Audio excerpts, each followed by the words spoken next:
Hello and welcome back, my dear human friend. This time I decided to switch to English. Why?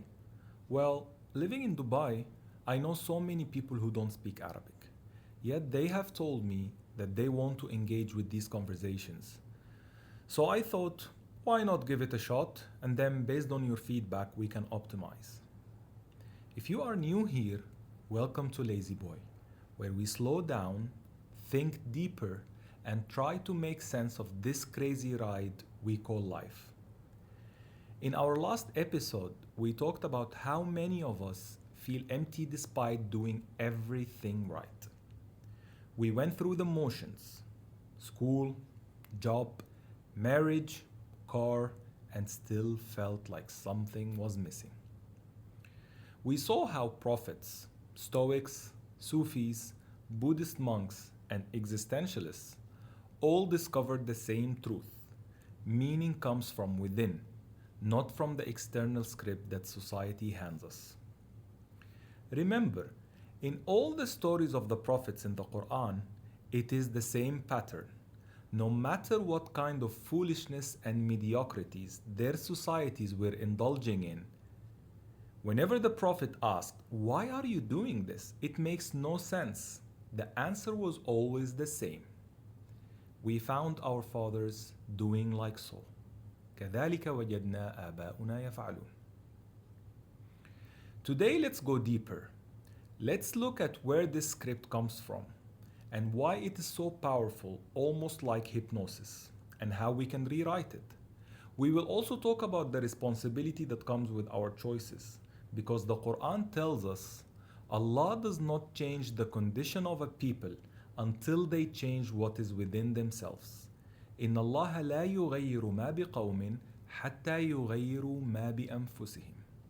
So what is inside?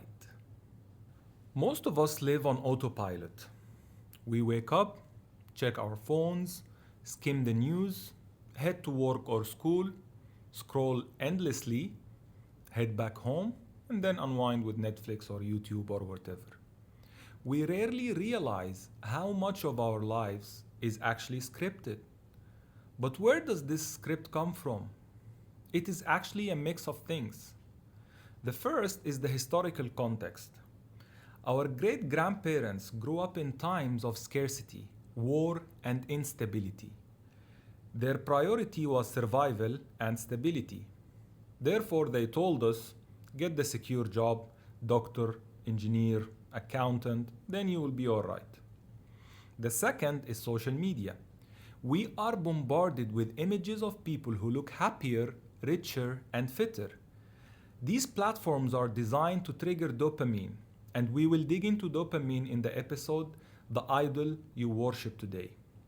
Those tiny hits of pleasure that keep us scrolling more.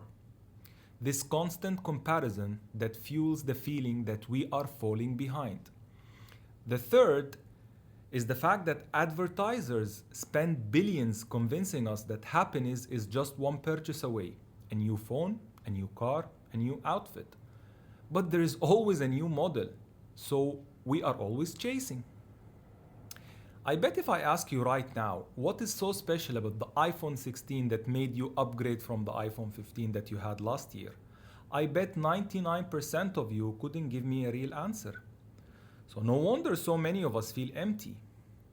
Even the World Health Organization notes that depression, anxiety, and behavioral disorders are among the leading causes of illness and disability in adolescence.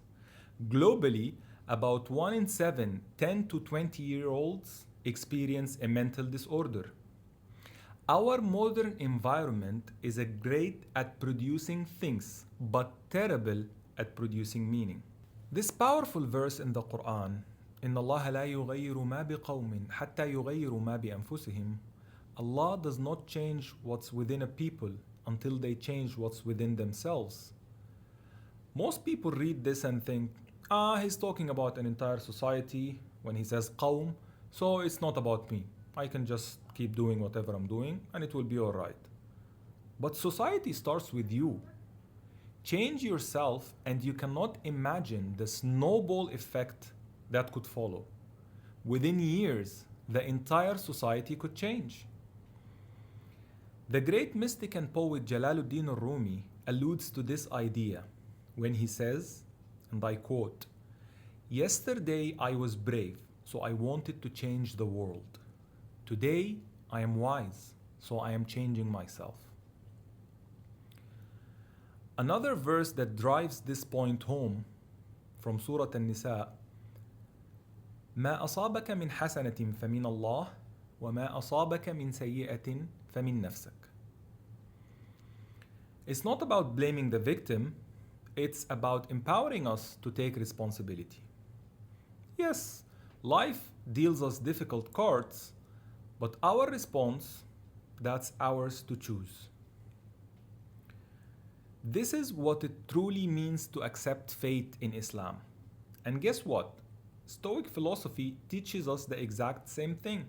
They call it amor fati, or love of fate. To me, this is not strange, because the source of wisdom and knowledge is the same, so similarities are expected. The great inventor Nikola Tesla hinted at this source of truth when he said, and I quote, "My brain is only a receiver. In the universe, there is a core from which we obtain knowledge, strength, and inspiration. I have not penetrated into the secrets of this source, but I know that it exists." That core, it could be nothing other than the one who taught the bees exactly how to produce honey in Surah An-Nahl, and the same one who says, وَمَا مِن دَابَّةٍ إِلَّا هُوَ آخِذٌ بِنَاصِيَتِهَا. Turned out that the nasiya is actually the prefrontal cortex, that part of the brain that is responsible for decision making, reasoning, and social behavior. If our well-being depended solely on the outside world, we'd be helpless. But if the key is inside, then no matter where we start, we can change course. The Quran says, إِنَّا عَرَضْنَا الْأَمَانَةَ عَلَى السَّمَاوَاتِ وَالْأَرْضِ فَأَبَيْنَ أَنْ يَحْمِلْنَهَا وَأَشْفَقْنَ مِنْهَا وَحَمَلَهَا الْإِنسَانُ إِنَّهُ كَانَ ظَلُومًا جَهُولًا. Many scholars interpret this trust as free will and moral responsibility. The heavens and the earth refused it, and we foolishly or bravely accepted it.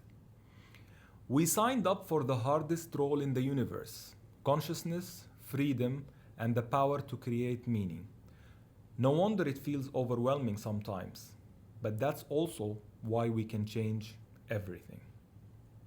Prophet Muhammad retreated to the cave of Hira long before revelation, listening inwardly to that same core, not to society. Prophet Musa spent years in the deserts of Midian before facing the Pharaoh, choosing humility before mission. Prophet Ibrahim smashed his people's idols and walked away from his father's trade, seeking higher truth. Siddhartha Gautama, the Buddha, left his father's palace and meditated under a tree until he understood suffering and found nirvana. Marcus Aurelius, the Roman emperor who journaled to keep himself aligned with virtue despite ruling a chaotic empire. They all stepped away from society's script. They all embraced solitude. They all questioned what they were handed. So what are the practical steps we can use to rewrite that script? Number one is awareness. Notice your autopilot moments. Ask why you are doing what you are doing. Small act of rebellion count. Leave your phone for an hour. Say no to an expectation and see how it feels. Solitude and reflection. Find your own cave, no distractions. Ask yourself the hard questions. Choose community. Be around people who also want more than the script. Share honestly. Take responsibility with compassion. It is about empowerment, not blame. In future episodes, we will discuss Stoicism. Control what you can and trust God with the rest. Sufism. Turning love into a spiritual path. Existentialism. Facing freedom and meaninglessness. The science of dopamine. Why we crave and how to reset. The power of surrender. Letting go as a strength. The journey is long, but fascinating. You are not alone. We are figuring this out together. And remember, midlife crisis is way less scary when you have people to laugh with. Until next time, stay curious, stay awake, and stay human. This is Lazyboy, where we rest to wake up. Thank you.